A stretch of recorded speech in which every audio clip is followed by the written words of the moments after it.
Welcome to the Dream Journal. From the studios of KSQD in Santa Cruz, the Dream Journal is a weekly show where we explore the power of nighttime dreams through conversations with dream experts and with listeners like you. In the house behind, the life you find is something understood. A dream can be meaningful even if you don't know what it means. Time is keenly found. We are not alone. Water over stony. Today's music, created fresh for you this morning by Rick Kleffel, is called Soundographeme.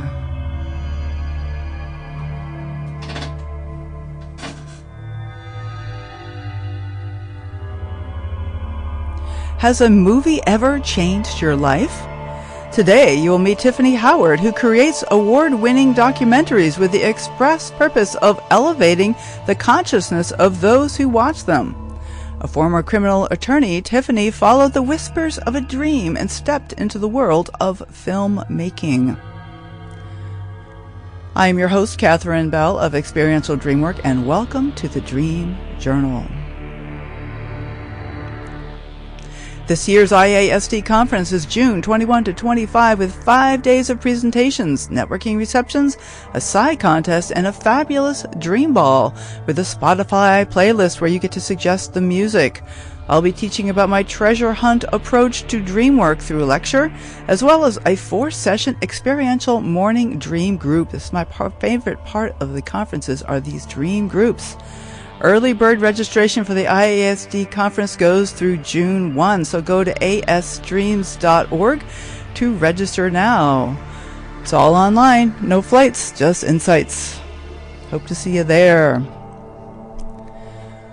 And now I want to welcome Tyffany Howard. Hello, Tyffany. Good morning, Catherine. Thank you for having me. And wonderful. So great to have you in the studio. I always love it when I can be in person with my guests. So let me introduce Tyffany. Tyffany Howard, JD, MATP, is a former criminal trial attorney. She is a personal and spiritual growth educator, an award-winning independent documentary filmmaker, and author.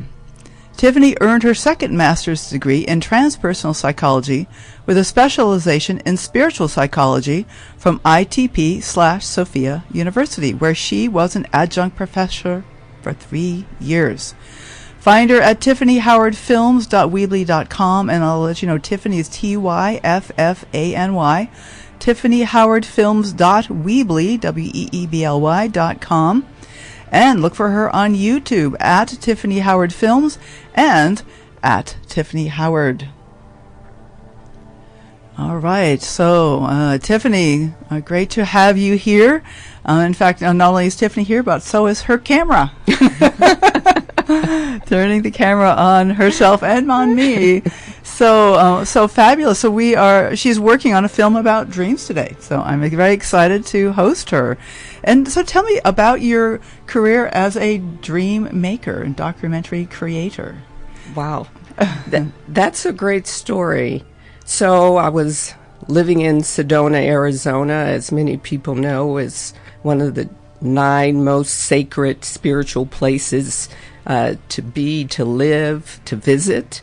And I was living in this community in the forest, which nature is great for dreaming. Yes. And I remember I keep a dream journal next to my bed on the nightstand. And I remember dreaming, wondering, I was in that phase of wondering, what do I do next? And I was in dream time. And in dream time is where I get most of my spiritual downloads and information. And I'm clairaudient, so I can hear Spirit's voice clearly. And I hear, make films. And I'm sort of, in and out, and I'm moving around. Make films. So I sit up. And it was about 3 a.m, and I just write down make films in my dream journal. And right. I'll deal with that when I wake up. Just the words, no images or no, just the words. Interesting. Okay. Yeah. And then when I woke up, I'm like, okay, Spirit, what does this make films? I don't know anything about making films. Right. I would have to go to school. What kind of films? And when you're talking to Spirit, the universe, higher consciousness, your guides and angels, they don't speak in complete sentences. So you kind of have to decipher, interpret what they're saying. It took about 2 weeks, and I heard documentaries about what you love. Oh, wow. The transpersonal, the mystical, the spiritual, alternative healing modalities, the metaphysical, nature, creativity. Okay. And I started. Wow. I had to go to school. Right. Right. So was this while you were an attorney, or after you stopped being an attorney and you just thought you were looking for the next steps, or? Oh, this was way after I stopped being an attorney. I practiced law for about 16 years. Wow. And I went on a spiritual journey, which encompassed experiencing homelessness for 4 years. But during that time, I was creating, I was writing books, I was speaking, I was an international speaker, even went to Australia and spoke at the Mind, Body, Spirit Festival. Someone paid for me to go speak in Australia. So during this time, I was just following the voice, following the guidance of the universe, because that was my promise when I left Austin, Texas in November of 2015. I said, universe, I will only follow your voice. You guide me. So I was being guided. Yeah, that's very clear. That's guided. So you went to school, and then you also were a professor for a while there, right? Exactly. Yeah. Yes. And I went to Sophia, ITP Sophia University, which is all about the transpersonal and spiritual. I took this class, Transpersonal Approaches to Dreams and Dreaming. It was dreamy. We would get in dream groups, and we would have to share our dreams, study dreams. We had texts we had to read and write a paper about one of our dreams. And I've always loved dreams. I remember a dream from high school that was a recurring dream. I still remember to this day. So since I was a little kid, dreams have always fascinated me. Right. So do you want to share that dream from when you were young? It's up to you. I will share the dream. I will tell everyone, please do not be disturbed, because there's wisdom in the dreams. Of course. Yes. So when I was in high school, I had a recurring dream where I'm standing behind a podium speaking to a group of people, and I get shot. Someone comes up and shoots me. Wow. So because of that dream, I realized that I couldn't be visible. I'm like, this dream is telling me something. Maybe it's telling me I should be small, not stand out, but that didn't work. It didn't work. No, it doesn't always work, does it? No. So, but I was always, looking around and wondering, what does this mean? Is it telling me that I'm going to be in the forefront of something, and I may trigger people, I just took it as, okay, Tyffany, play small. And then I got over that. The more, because I noticed, I realized I couldn't play small. And I just had to be aware. But that dream also led me to realize that dreams warn us of things that may happen in the future. Right. And today, I know when I'm being for instance, attacked, psychically attacked Okay. in my dreams. Wow. So, your dreams warn you when you're being attacked? When I'm in dream time, Wow. Okay. I have different symbols. So when I'm in dream time, for instance, if I have a dream and within the dream, a woman, there's blood, or a woman's on her menstrual cycle, I know I'm being psychically attacked by a woman. Really? And I know, familiar with the energy, so I know if the psychic attack is because this person's angry with me. I know if the psychic attack is because, well, I get a lot of lust attacks. Okay. And they're not fun. People may think, no, this is great. Someone's attracted to you. No, it's not great because it feels kind of yucky. It's not. If it's not reciprocal, then it's not great. Exactly. No. Or when they're angry or when they're jealous or envious. I have so much experience paying attention in my dreams and sensing the energy. I know what it is. Not only that, I know where it comes from. Platform, either YouTube, someone saw a video and was triggered, or LinkedIn, or even if it was someone I just barely met on the street. So I know if it's a male or female, where it's coming from, what the emotion is. Wow.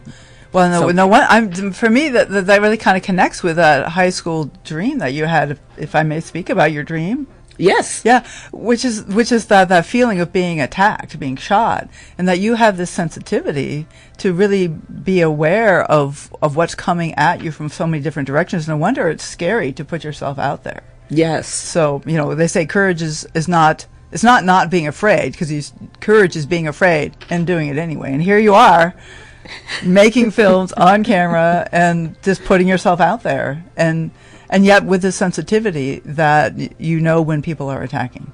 Yes, I find it a fascinating gift. Yeah, sometimes it's funny, sometimes it's not, because psychic attacks can hurt. Right, absolutely, I'm sure. Oh my goodness. I hope you also get love attacks, like you feel when people love you, I hope, as well, because otherwise what's the point of that gift? Yes. Exactly, I do. I do, yes. Okay, good. Yeah. Okay, so you get both sides. It's like, one thing about the treasure hunt, which is the way I approach dreaming, is that we're naturally wired to look for the dangerous things and the things that are scary. But can I train myself to also look for the treasures and the good things and like the gratitude and noticing what's supporting me in the world? And so it has to be, for me, it's like a practice. I have to remind myself. Now also look for the good stuff. Yes. Yeah. And I get a lot. May I share a dream about something? Please. So I'm sure you're aware about Freud saying dreams, his interpretation, dreams are wishes fulfilled. Yeah. And so in 2013, I went to this spiritual retreat in Whitney, Texas. The night before the opening circle and ceremony, I have this dream. I'm with this man, he's my master teacher, and he's teaching me to levitate. Oh, okay. The next day, at the opening circle, that man is there. Wow. Same person from the dream? Same person from the dream. And I go up to him and I said, "You're not going to believe this." I'm assuming he would, because it's a spiritual retreat, but you never know. Right. I said, "Oh my God, you're not going to believe this. You were in my dream last night and you were teaching me to levitate." So he's like, "Okay." What do you say to that? Yeah. So after that, I continued to have dreams about levitating. Well, in 2026, on my spiritual journey, I was living in Phoenix, Arizona. And I think it was, I can't remember the month. It was January, between January and February. I was living with this couple who had given me a room, and I was asleep. But I started to feel really cold. So I tried to grab for the blanket, pull the blanket up. There was no blanket. So I opened my eyes, and I have my hands and I'm grabbing, and I realize I'm 3 feet above the bed. Okay. I was levitating. Wow. Okay. The next day, one of the ladies takes me to lunch, and she's a medium. And she said, I just want to confirm you levitated last night. And I said, oh my God, how do you know? She says, I'm a medium. What are you talking about? Okay. I know that. Okay. Wow. And I said, I did. I cannot believe this. And we go to lunch and we meet her friend who is a psychic. And she said too, Tyffany, Spirit wants me to tell you, you did levitate. And I'm like, okay, 2 confirmations. I said, no one will ever believe this, but it's my experience. Right. And those 2 people who gave me that message, they told me as if, yep, this is it. You did it. And so I have to go back and ask, so when you found yourself like up off the bed, then what? Did you like sink back down, or did you go back to sleep, or? I panicked. I didn't know what to do because how do you get back down? Exactly. So I didn't know how I got up. So I did panic. I'm like, oh my God, why am I levitating? And I just said, Spirit, help me. I don't know how to get back down. And I did. I just went back down. Okay. I just had to trust. Okay, yeah. And I couldn't believe it. It did happen again. I wasn't asleep. I was actually in a car with one of these ladies, and we were driving to Sedona, but heading back to Phoenix. And awake, I can feel the energy. It's like this powerful force. It sort of, I can't describe it other than it's too overpowering for my body because I'm so sensitive, and it kind of hurts a little bit, and it's kind of bubbles. And I'm like, Louise, her name is Louise. I'm like, Louise, I'm starting to levitate again. And she pulled over, and I was crying, and I'm like, I don't know why I'm doing this. Right. And she just put her hand on my shoulder, left side of my shoulder, and she just brought me down. She says, I'm a grounder. I said, well, thank goodness you're a grounder. You're in the right place for that. You have to be around people who are like-minded because they understand. Okay. And it hasn't happened since? It hasn't happened since, but I've had dreams about levitating, that's one of my superpowers. So I've had dreams where I'm on a train or somewhere, and these unloving, unconscious people, I don't want to call them bad people, but unloving, unconscious people, they're trying to attack me. And I'm a superhero, and I levitate, and I fly. So I know I'll be able to do it again because I had a dream that I was in the airport, and I started levitating, and people just surrounded me, and they had their cell phones like we do in this time. Right, we do. Filming. Filming everything. So, and Spirit has told me it's still there, you know. Okay. But I have to learn how to come back down. Right. Well, yeah, and how to turn it on when you need it. But, yes. You know. Yes. So to have some choice about it. Yes. Yeah. Yes. Yeah. And so it seems like there's kind of like, I'm thinking like if this were a dream kind of question. I love this kind of way of looking at waking life. And that if I was dreaming about levitating, like, you know, what is that? Is there like a spiritual component? There's something about elevation. You know, maybe. I hate to use the word enlightenment, but lightning.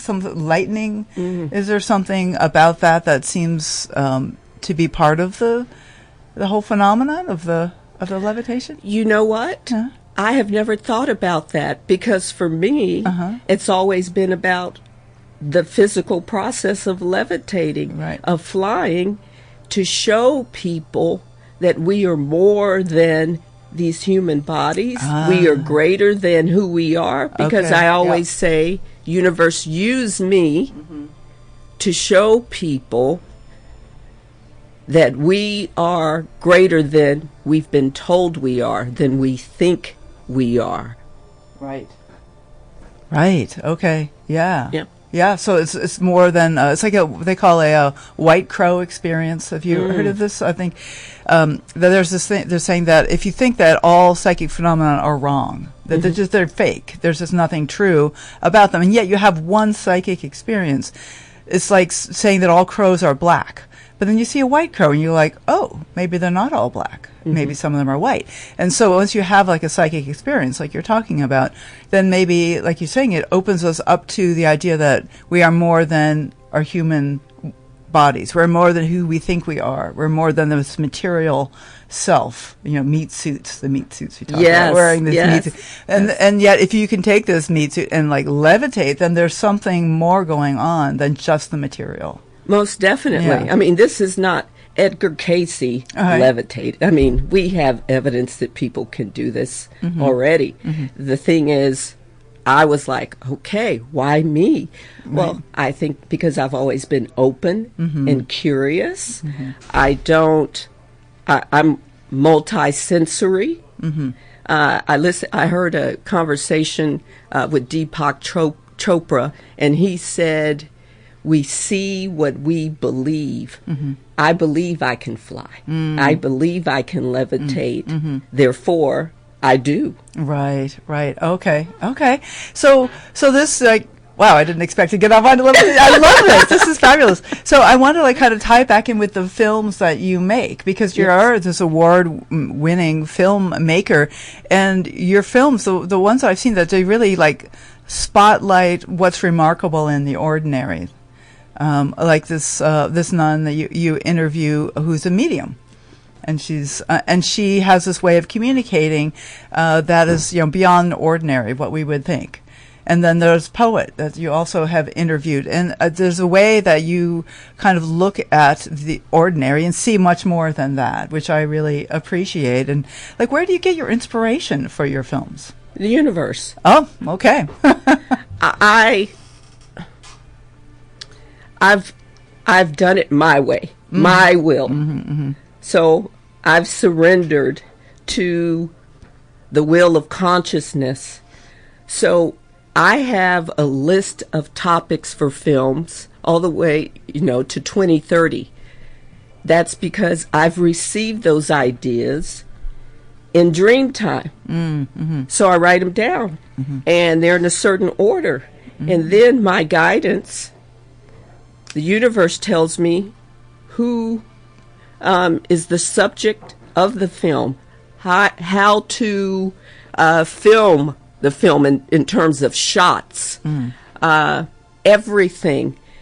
In the film Once a Nun, Always a Medium, and created Elizabeth. At one point when I was filming, this always makes me emotional. One point when I was filming, I could not see.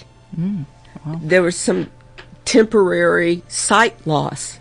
So I was in tears, and I said, Spirit, I can't see. That was a message for me. There's something I was not seeing. So I had to listen to Spirit, the universe, tell me when the shot was in focus. Oh, wow. So you were actually filming, and yet you couldn't see. Yes. Wow. Wow, that's amazing. And it worked? I mean, you got... And it worked. Wow, okay. This sounds strange to people who are five sense people, who are not there yet in terms of awareness, and that's okay. Everyone is not. We're all on our different path, and it's all about timing. So this may sound strange to people because they haven't had these experiences. And just because someone hasn't had the experience doesn't mean it doesn't exist. Now, there are groups of people out there who totally understand what I'm talking about. Right. Because they've experienced it. Right. Or they're open to... Or they open. Yeah. They've had some white crow experience, and so they're like, well, that could be true, too. Yeah. Yeah, right. Yeah. Okay. I love that. Okay, so you have this blueprint for films going forward over the next 5 years or more. Yes. Okay. I wanted to just talk a little before the break about the film that you're going to be releasing in September, I believe it is, about the feminine archetype. Is it okay to talk about that? Yes. Okay, good. Yes. Mm-hmm. Yeah. So tell me a little bit about that, and because of course it's not out yet, so we haven't seen it, but I've seen the promos for it. And what was that like to film it? And just tell us a little bit about that film. Catherine, it was so phenomenal. These, I think, 8 brilliant women. The purpose of that film, as Spirit told me, was to bring women together, to understand that we as women have a bond. We all share something that is beyond these earth suits, right? These avatars, beyond culture and environment, that brings us together. That's what I wanted to do, to get women to realize that we are not separate and we all share something. We all are living these archetypes, the mother, maiden, the crone, the teacher, the warrior, the lover. And it was phenomenal. So I interview 8 women of different cultures. So I have a scholar who speaks to archetypes in the Chinese diaspora, the African and African American diaspora. I went to Sydney, Australia to interview a Nora Garbell woman to speak to indigenous, about indigenous archetypes. I also have a scholar who spoke about European women archetypes. I also spoke with someone who I actually filmed her interview. She lives here in Santa Cruz, and she talks about the matriarchy and matriarchal studies. It was just phenomenal. These women, those women are just brilliant, brilliant. Like you. Oh, thank you. Yeah, and there may be, I think our society does not put enough, it doesn't trust women as much as they should. And there's a huge amount of wisdom there. Oh, yes. I spoke to one scholar about the feminine archetypes in the Iranian diaspora, and this was really interesting, because we talked about how the culture sometimes stifles some of the archetypes in women. In certain cultures, you can only be the mother. So women don't get an opportunity to experience the full range of archetypes, which is just fascinating. The Nora Garbell scholar, a woman, she talked about how in her culture, she had women have to be warriors because the men are in jail or prison based on, the Australian culture. And so they had to be the warrior and the mother and the teacher, and not necessarily get to be the lover. It was... Oh, wow. Oh, my goodness. Well, I'm really looking forward to that film coming out. Good luck. I know you have it submitted for a number of awards. I think it's going to be fascinating. Thank you. So we are headed into our short break. I want to let you guys know this is the Dream Journal. I'm speaking today to Tyffany Howard, and you can find her at tiffanyhowardfilms.weebly.com, TYFFANY, tiffanyhowardfilms.weebly.com. And I want to let you know that we are broadcast live from the KSQD studios in Santa Cruz and co-broadcast live in San Jose by KCXU. We will be right back.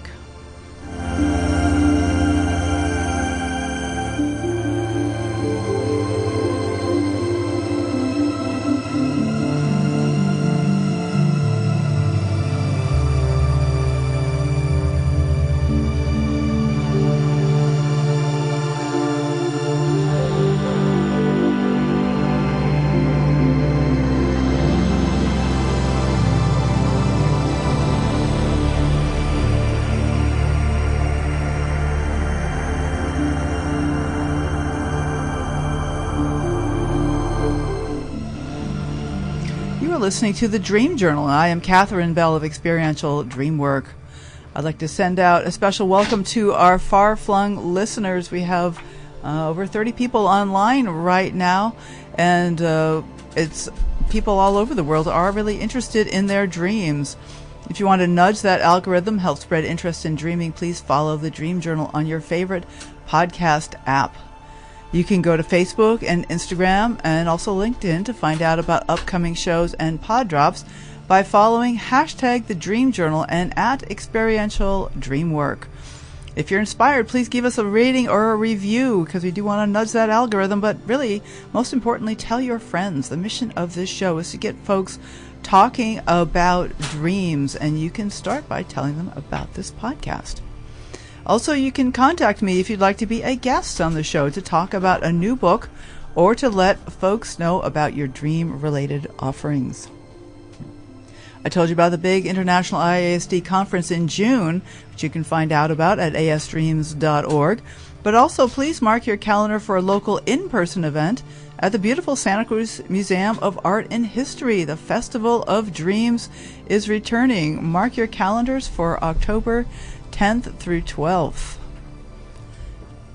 Next week, we welcome back Dr. Bruce Bynum, who will be talking about how he sees dreams as portals to the deep self. And he has an event, a special event at the upcoming conference where he's going to talk about dreams as portals. And he also has a novel that I guess he's recently finished, and we're going to talk about that next week, Dr. Bruce Bynum. So we're here today with Tyffany Howard talking about everything, all kinds of things, her films, but also her life and how dreams have been impactful for her and her spirituality and just whatever you think is important in life. So Tyffany, so glad to have you and have you here in the studio with me. It's fabulous. Thank you for having me, Catherine. Yeah, that's good. So I wondered if you want to talk about, the precognitive dreams. Like you talked a little bit about that in the first half around that high school dream, but it's one that you've hopefully been able to prevent happening. Like and you talked about like meeting somebody that you saw in the dream the night before. But if we have a dream about something, it doesn't mean it's inevitable, does it? I hope. Because some dreams are pretty bad. I don't think so. Okay. Yeah. So I'm still here. That's true. I mean, I don't have a lot of precognitive dreams. And this is just my nervousness because I'm a little afraid to, I think, because, what if then I start looking at my dreams and wondering if that's going to come true too? Because that's like, a lot of my dreams are just not that great, and I don't want them to come true. I know they're doing something useful for me. They're, tearing apart parts of me I don't need anymore, but I don't want that to happen in waking life. So tell me about your experience with precognitive dreams, and like maybe you can reassure me a little bit. Okay. I have a fantastic dream. Okay. Precognitive dream. Yeah. So,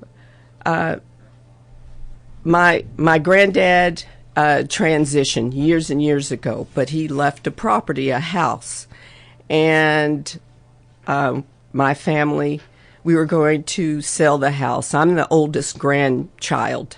There are 13 heirs, and it had been a year and a half of us being in court, going through probate. Well, I decided to fire the attorney and go another route to sell the house. So I got a real estate agent, and we got a title company. And like I said, it'd been a year and a half. I was tired of this. Yeah. I was doing all the work. Mm-hmm. Well, one night I have this dream. And in the dream, I'm in this lounge at a hotel, and the music's playing. And my ex-partner, girlfriend, she walks in, looking beautiful as always, smiling. And she comes over and starts flirting with me. Then my ex-husband's brother, handsome, he walks in. He comes over, and he's also flirting with me.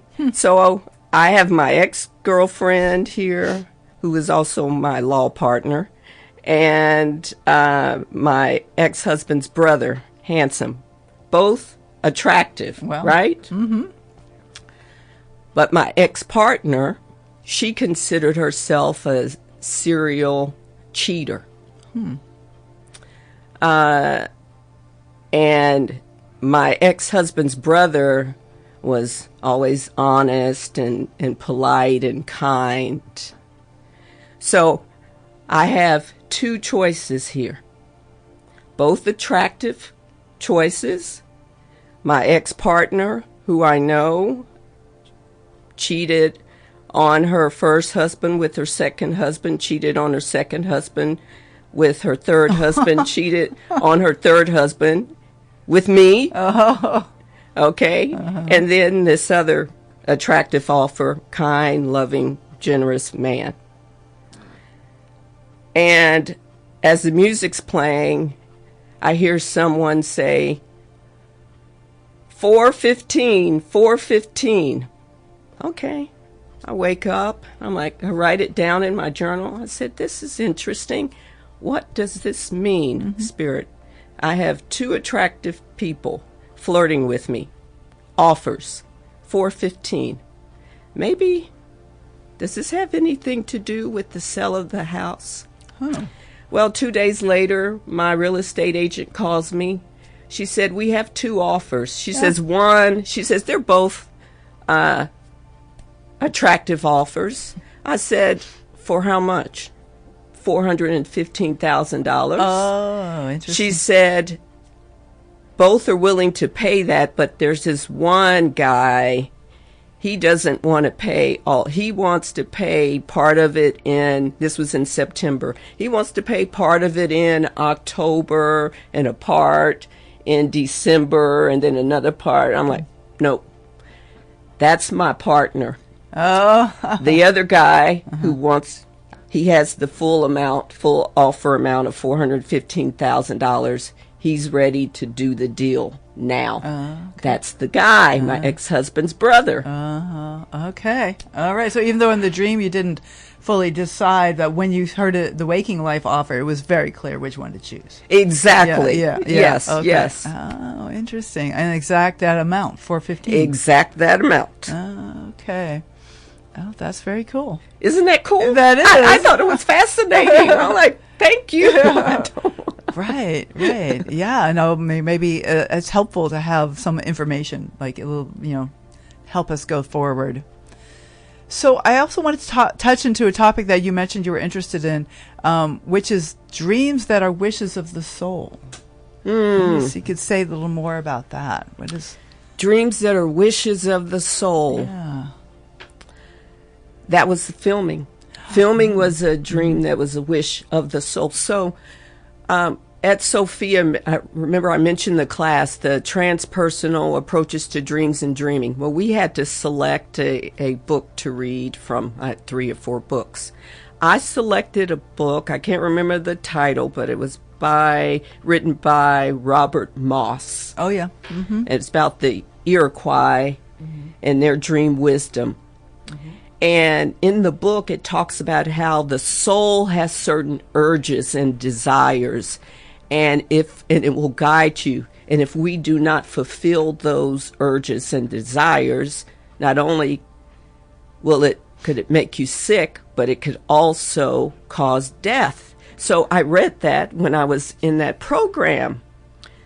So I pay close attention to my dreams, and when something comes up that's a wish of the soul, something my soul wants me to do, because from the way I live and from my perspective, your soul already knows what you've come here to do. Your soul knows your soul and life contracts. To me, your soul is your higher self. So why not listen? Oh, yeah. But as you say, it tends to speak in partial sentences. Yes. Can't they be a little more clear?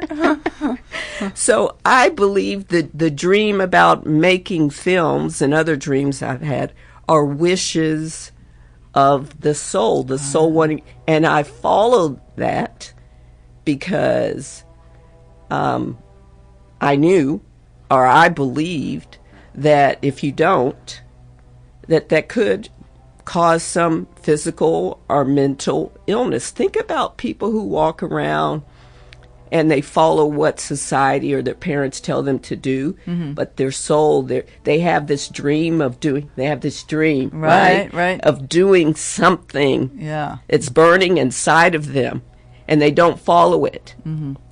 What happens? Those usually the people who are sad, or when they cross over on their deathbed, they have all these regrets. Right. They didn't do this, didn't do that. That's not going to be me. Right. Well, I was, as you know, I started in astrophysics, and I actually got my PhD, worked for NASA, and it was not my soul's wish. I mean, it was an example of how being good at something doesn't mean it's good for you. So even though I was good, I was creating computer programs, and I had collaborations, and I just was not satisfying, and I was unhappy. So during that whole time, but I was very unhappy, but I didn't really connect it with my choice of profession.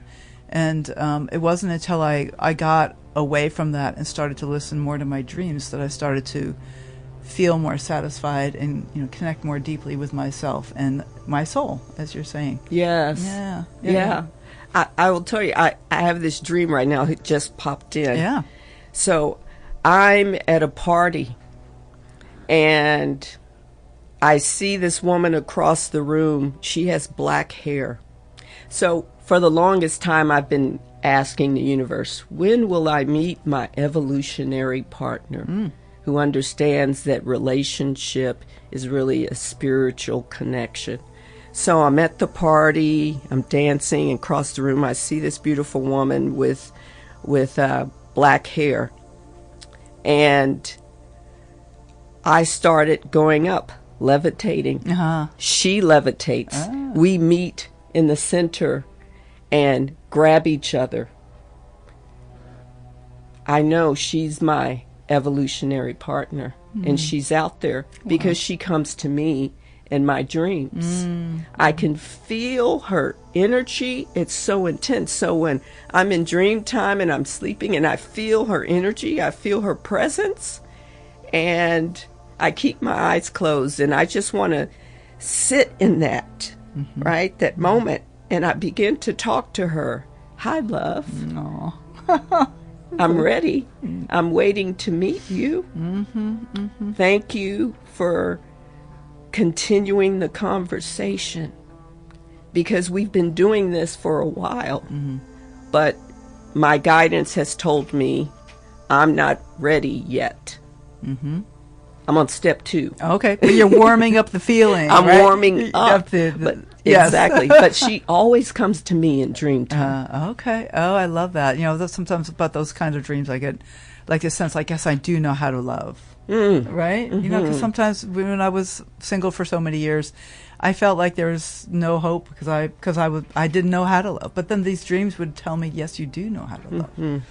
Tyffany, thank you. This is amazing. So I wondered, do you want to? You have your YouTube channel, which is quite extensive, Tyffany Howard Films, and you have a lot of information on that. And you have a second channel also, which is Tyffany Howard. Yes, Tyffany Howard Films and Tyffany Howard. Do you want to tell us a little bit about the difference between the two channels? Yes, Yeah. Tyffany Howard Films is the focus is on my documentaries. Tyffany Howard is my personal and spiritual growth development channel, where I provide content for people who are on a spiritual journey, beginning their spiritual journey, and need support in their personal and spiritual growth and development. Okay, so it's a much more personal page. Yes, the Tyffany Howard YouTube, and you also have the web page. I'm gonna look it up again here. It's TiffanyHowardFilms.weebly.com. Yes, right. And how else? Well, see, we're getting near the end of the show here. Is there any other I want to back up a second. Are there any other topics we haven't gotten to that you want to bring out here and to share with the listeners? keep dreaming. Yes. Life is but a dream. That's it.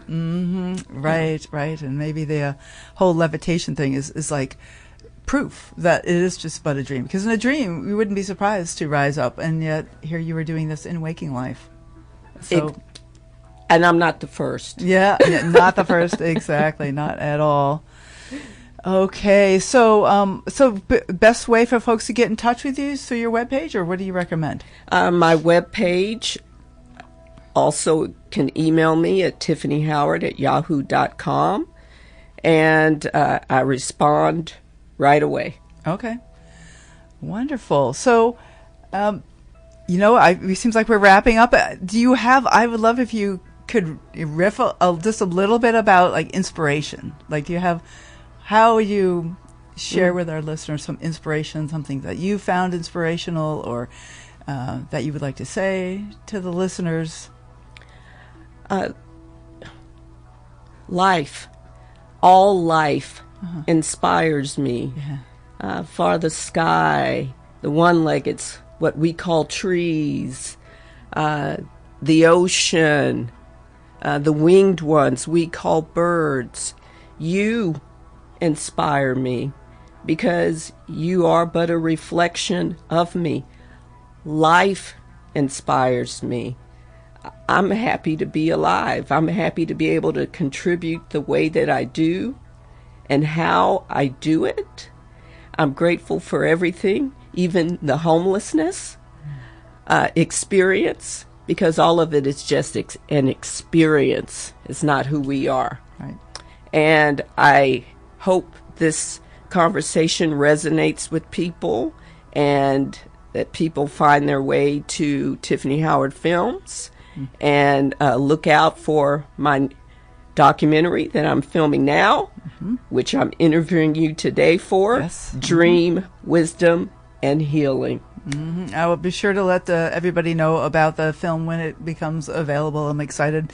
Tiffany's going to come up to my house and do a more in-depth interview with me, and that'll all be part of the film upcoming. So, Tiffany, thank you so much. You're most welcome. Okay. Let's see. Thank you all for listening. The Dream Journal is produced at the studios of KSQD in Santa Cruz, and we are live every Saturday at 10 a.m. Pacific at ksqd.org. The podcast is released on the Monday after the show. It spreads interest in dreaming when you subscribe, rate, and review. I am Catherine Bell. You can find out about my dream coaching practice at experientialdreamwork.com. Email me at catherine@ksqd.org. That's KATHERINE@ksqd.org. Follow Experiential Dreamwork and hashtag The Dream Journal on Facebook, Instagram, and LinkedIn to find out about upcoming shows. I'd like to thank Rick Cleffel, engineer and music creator. Audio editing by Suki Westling. Phones by Tony Russamano. Intro and outro pieces are both by Mood Science. And tomorrow morning when you wake up, take a minute to write down your dream and bring it to the next Dream Journal.